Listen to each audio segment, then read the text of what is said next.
Imagine you are working on a project in Delphi and you encounter a problem while trying to implement the builder design pattern using records.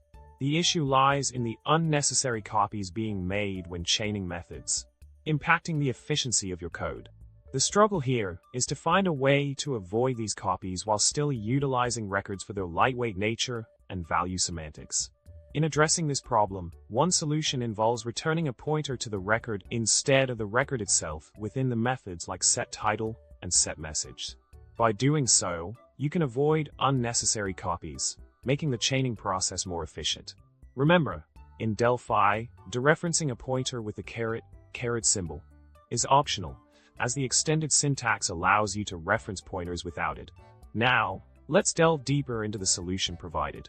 The code snippet illustrates how to define a record, create a pointer to it, assign a value to a field, and operate on that field without explicitly dereferencing the pointer with the caret symbol. This streamlined approach enhances the readability and efficiency of your code, ensuring a smoother implementation of the builder pattern using records. Expanding on the solution, the next step involves modifying the builder to be an interface class. By changing the builder to an interface class, you can pass around references instead of copies, eliminating concerns about memory leaks and optimizing performance.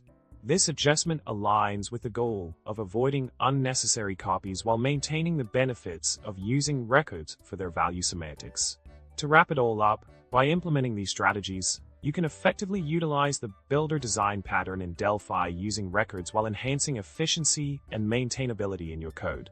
Remember, a small tweak in your approach can lead to significant improvements in your development process.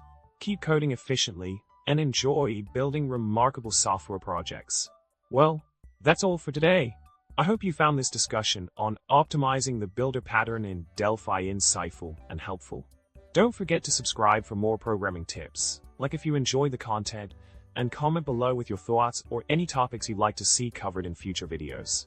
Happy coding! And may your bugs be minimal and your coffee strong.